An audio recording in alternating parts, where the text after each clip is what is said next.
this was sort of the recipe, the formula that made the Warriors what we know them to be. So, Jay Will, when we saw that the other night, what did you find yourself thinking about? Two things. Number one, there's only one death lineup, and that was the lineup with KD, Klay, Steph, and Draymond, that death lineup. Okay. There was the original lineup after that. This is more the PG death lineup that can still win a championship, though.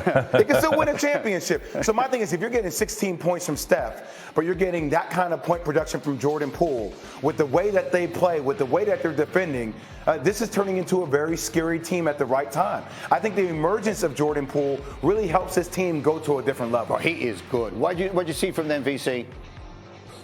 Well, I'll say this. When you look at that team, that lineup, whatever you choose to call it, you have individual scorers who can get their own bucket and get into the paint. They're gifted. So when you put that type of lineup who can get can get to the basket at will, but can shoot the ball, the floor is spread. And that's what's going to make them dangerous, because Draymond understands who he is, what he needs to do. He's a great screener.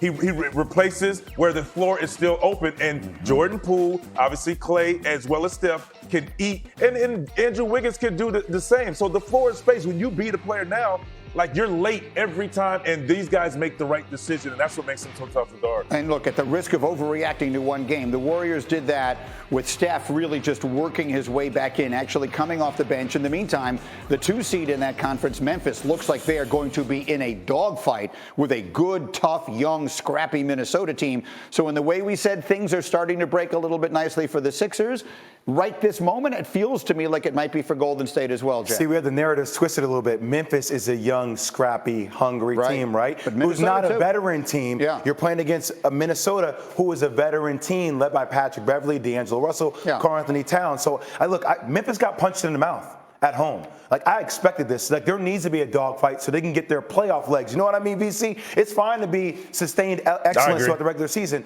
but playoff endurance is something different that they're going to have to learn about as they go through this round. That game didn't feel like a fluke. I mean, if you watched it, that didn't feel like Minnesota. I know they had a play-in experience. I know that's not the playoffs, but it sort of got their sea legs under them a little bit. We'll see, but game 2 figures to be enormous. All right, get back on the radio. Thank you, my man. You're the best. Jay Will. Congrats again, VC. KJ, and awesome. All right, these two will have to settle that later. At the buzzer!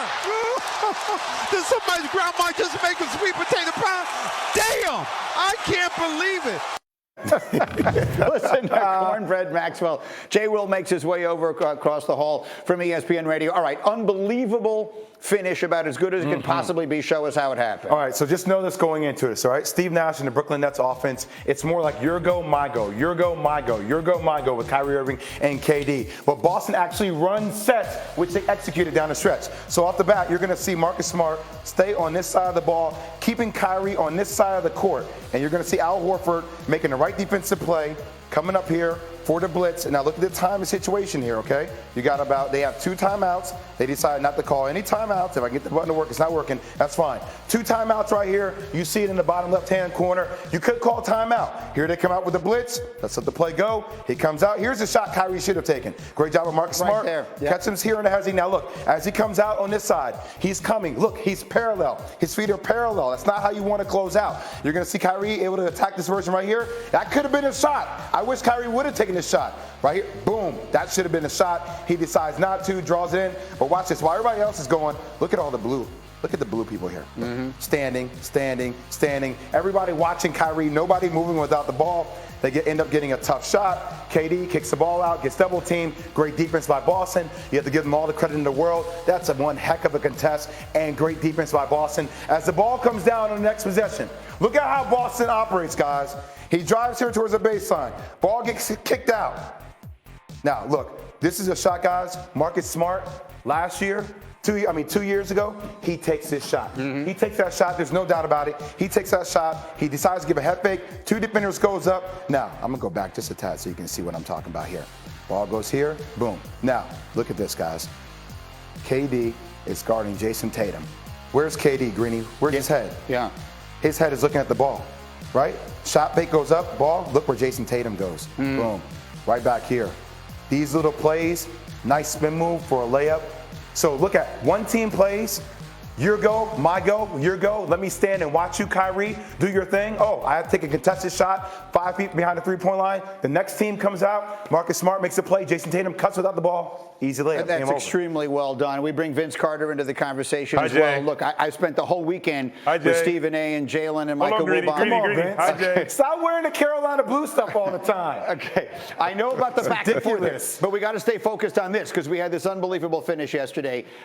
But that is one of the things that came up a lot with these guys this weekend is the difference in coaching. Where in Boston you have the first-year coach who is going to be a candidate for Coach of the Year on the turnaround that they had, and in Brooklyn, one wonders if Steve Nash is really doing practically anything there, and that little sequence there may have supported that question. Green is something that people have been talking about around the league for this past year. How would Steve Nash do in-game adjustments? Blake Griffin, DNP. LaMarcus Aldridge, DNP. Not buying minutes. Bruce Brown, for all, giving Bill more material, didn't really do it. BC, I don't understand. In the game scenario, why is it not KD and Kyrie involved in the ball screen? It's that simple. No ISO, ball screen. Force him to switch or force him to blitz. Go, VC. I talked about the same thing, and you can tell in that situation, Jay Will, they chose Claxton as the guy they're gonna run off to double team. And the one thing about Claxton, you say you have to move, replace yourself, give Kyrie or KD more space to operate. If they're going to leave you, the first thing you're taught is run to the front of the rim first. Now that makes the defense collapse, which will leave an open shooter somewhere on the floor or allow Kyrie to get in the paint. So, yeah, I think at the end of the game, if you're going to play ISO ball, you better make sure if there's going to – you have shooters and scorers on the floor. Claxton, to me, a non-scorer. He's an offensive rebounder. Yes, there was no pick and roll, so you have to move Claxton to the other side of the floor to give Kyrie a little more room to operate. And then, Jay Will, I think he takes that jump shot. In the defense of Coach Steve Nash, we talked a lot about how this team has barely played together, right? I mean, Kyrie wasn't there, all that kind of stuff. Is there some element of that where they just don't have the kind of fluidity and congruity that a team might normally at this stage? No, you had 2 timeouts left. Yeah. Like, if you happen to see the blitz coming up, if you're not prepared for it, timeout. Draw up a play. You still have 8 or 9 seconds left on the shot clock. Maybe if you have Kyrie Irving with the ball in his hand, you're just thinking to yourself, that guy is going to find a way to score. BC just made mention of it. Personnel. Look who they run off of. Nick Claxton, he's not moving around on the ball. He's nowhere to go. Yeah. He might have been afraid to go back to the free throw line because he missed 2 shots from the line. And the spacing, guys. Look at the spacing of that. Yeah. Go ahead, VC. Bruce Brown and KD are standing right beside each other. It's just the spacing as well. If somebody is in that corner by the Boston bench, Kyrie does have an outlet there, but his outlet is now behind him to his right, so he's looking back, Bruce Brown, and beside Bruce Brown is KD. If there's better spacing where KD is in the corner or up top and Bruce Brown in the corner, the floor is open where Kyrie can still get in the paint and find shooters, but all of his outlets were behind him. Okay, so that was an unbelievable finish, an unbelievable game. I want to take advantage of having you here to get to a few more things. On Saturday, all this talk about the 76ers leading up this week, all the pressure on James Harden, was this going to be a bad matchup for them?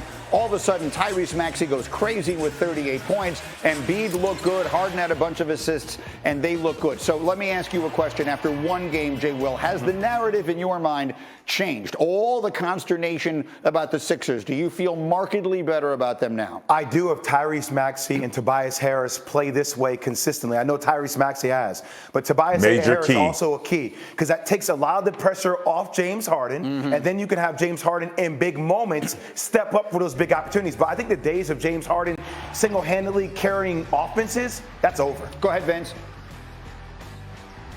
No, I agree with that. I agree with that. You look at 5 for 15 for Embiid and 6 for 17 for Harden. So where are you going to get some more offense? And we talked about Maxey at the beginning. He looked great. Then he kind of fell off a little bit. So now we're asking, where will Tobias Harris fit into this puzzle? Well, if those two guys are scoring 38 and 26 points, you don't need Harden to be spectacular, but you need him to be efficient and make the right plays and not turn the ball over. So, can Maxey and Harris continue to play well, that's going to be the key. I think the key on the road, when they get on the road, to see how they play in Toronto. Remember, Nick Nurse is a championship coach. He knows how to make in-game adjustments. He knows how to make adjustments in general. So those things you will be watching to see how they play game 2 and moving into Toronto. Yeah, it's the coaching matchup between the doctor and the nurse, Doc Rivers and Nick Nurse. But that's what passes for humor when you're doing 14 hours on Saturday. But here's the point,